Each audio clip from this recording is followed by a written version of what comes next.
Wheel of Genre, the show for readers who like high stakes and higher nicotine contents. Right now, we are reading every story in Ann and Jeff VanderMeer's The Weird anthology, including this one, Frances Stevens, aka Gertrude Barrows Bennett's Unseen/Unfeared.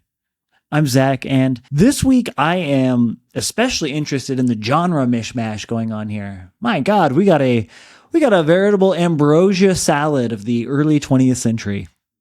Full lip strikes again, Zach. Ambrosia salad. I'm Bob, and that was not an endorsement for smoking, just an endorsement for Nicorette gum. Now, I'm really interested in the fear that comes from this story, where sins or bad things that people do or think become real things that are out there in the universe. I thought that was a very interesting idea in this story. This feels very weird. I mean, we have two friends talking. One happens to be a detective. The detective says, "Oh, I'll see you later." Now, this friend goes and just is wandering around and happens to see this very scary street. And he has a weird feeling, and he sees this guy staring at him and says, "That's the meanest looking, evilest looking person I've ever seen." He goes to this guy's, it's almost like it's advertised as a kind of a museum or like a curiosity shop. But he goes in and the guy tells him, what does he tell him? The sign says something like, "Come here." Oh, it says in all caps, "See the great unseen. Come in. This means you. Free to all." So he comes into this place, and the guy is telling him, like, "I'm going to show you the craziest thing you've ever seen in your life. And it's going to terrify you. Are you ready for this?" So our guy goes in, and this guy just starts talking about lenses and photography and chemicals and all of these things. They're in a weird laboratory. He's clearly got some weird kind of setup that looks just like Barbarian, and that's when you know you should leave instead of tape measuring your way into a more expensive rental agreement. But he then gets to see this, and it's spooky. I think it was quite interesting where this mad scientist has come up with a way to see another dimension. We've seen that before in Algernon Blackwood's The Willows, where he had this fourth dimension kind of creeping up on you and destroying everything you held dear. And now the same is happening to these characters. I like your connection to Algernon Blackwood. I better finish the narrative in the sense that he wakes up the next day. It turns out he's been drugged, and the man who he saw, well, he had killed himself the day before and couldn't have been him. Or was it? Anyways, but this connection to Algernon Blackwood is really interesting, and that was the first story I thought of as well. Now, aside from the obvious scenic differences, Blackwood was on the river Danube. Am I correct in that? The Danube, I think so. Yeah, I believe so. Yeah. This is in the streets of South Philadelphia. Yeah, I lived in Philadelphia for a little too long, and I got to say, the descriptions of South Street were, I don't want to say hilarious. They were, well, we can talk about the descriptions of South Street, but there was that moment where he was like, "Oh, he'll go freshen up with some air, with some July air," and someone was like, "On South Street? Are you kidding me?" And I was like, "Damn, kicking Philly while they're down." But yeah, so urban environment, which is quite rare for the stories in the weird. Oftentimes, it seems to be centered around nature. The other thing, which I think is perhaps more uniquely weird, is this is the type of story that centers around someone going somewhere and learning some terrible piece of knowledge that radically changes their understanding of the universe. And I think that maybe we haven't been tracking enough this idea of the kind of piece of knowledge that unlocks everything for someone oftentimes in a terrible, terrible way. I think it's interesting too, like in The Willows, we have two characters, so we kind of get two perspectives. In this, it's interesting because we have the mad scientist, and then we have our narrator, Blaisdell, who's with the mad scientist observing these things happen.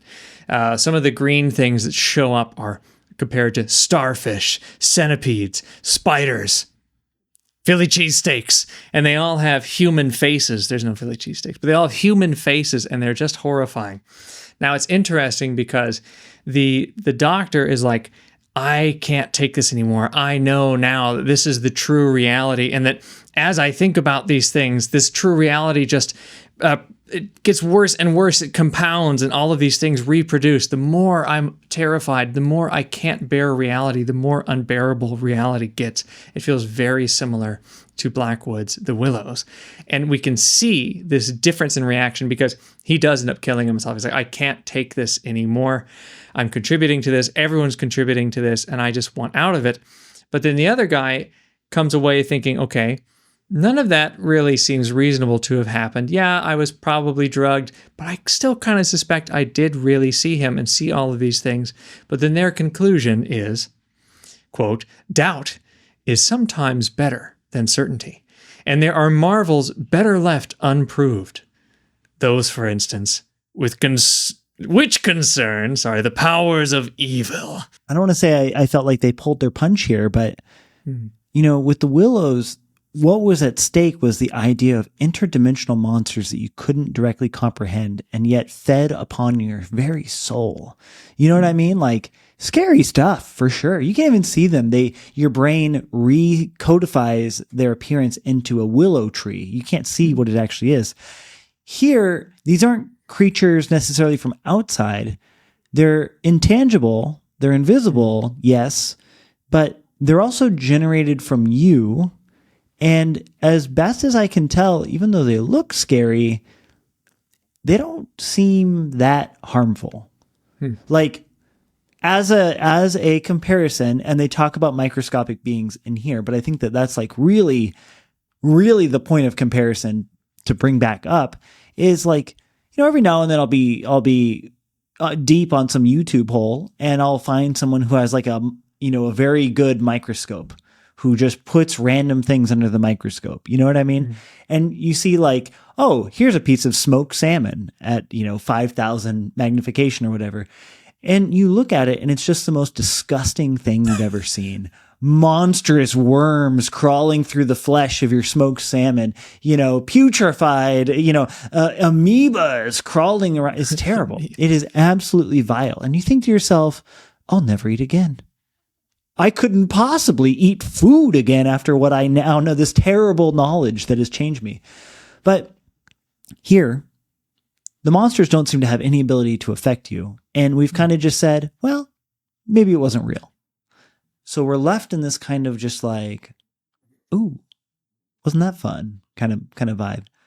Ooh, wasn't that fun? To me, it feels like fear itself because, that's the easy thing to say. Oh, it's just being afraid. But I think it's an interesting way to look at this story too, because there's this quote where Blaisdell is watching. As he sees these terrible things, he sees one that's coming towards him, and he says, as he said it, I perceived a great thing coming toward me, a thing, capital T, but consciousness could endure no more. There we have the Lovecraft idea.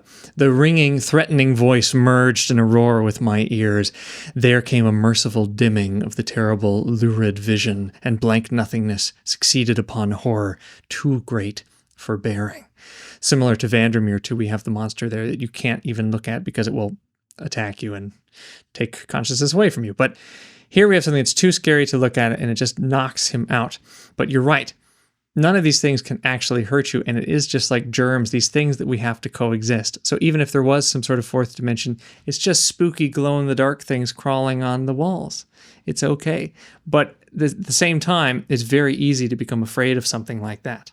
And it is interesting because I feel like it's ambiguous about whether or not he decides to end his life based off of the revelation of the monsters, or because of the whole poisoning thing that was going on. That's like part of the ambiguity with the ghost story aspect of this.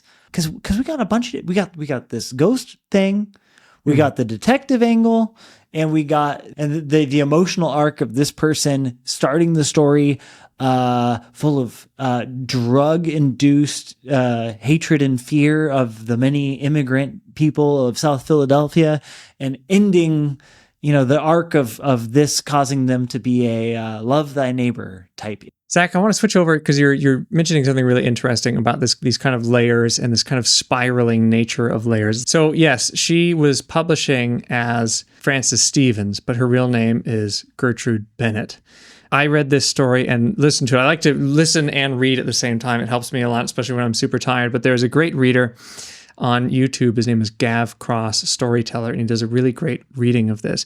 And he says, Frances Stevens Gertrude is called the godmother of dark fantasy. No, the mother of dark fantasy in her bio, because there's a collection of her stuff called Navigating the Weird Mind of Gertrude Barrows Bennett.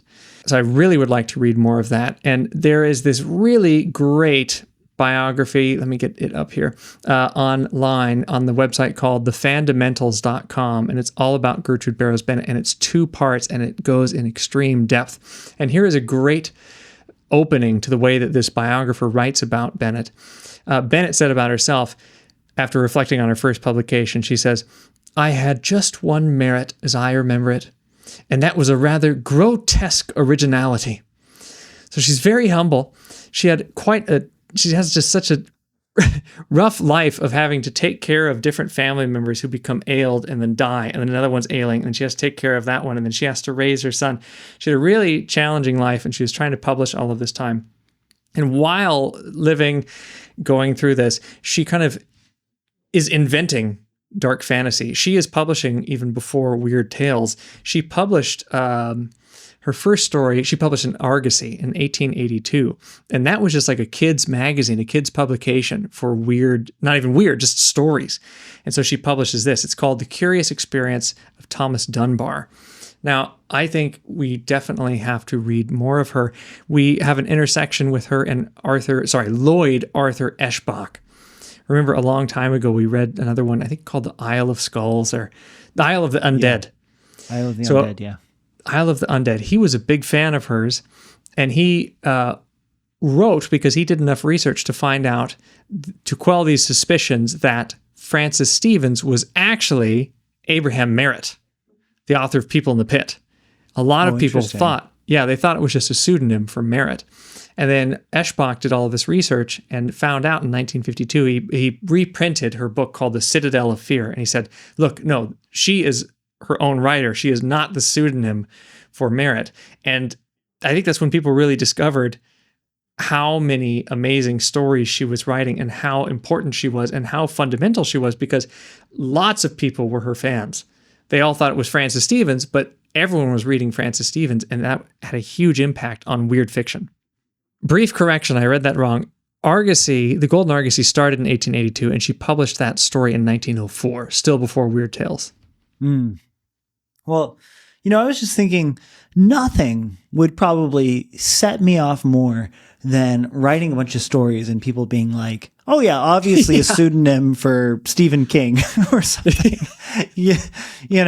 I guess there's a charitable way to read that as a compliment, but I would just be, the ego in me would be absolutely furious. It reminds me of that time that we published that video on, I think it was like TikTok or something, and someone asked if we were AI, and I was just like, ooh.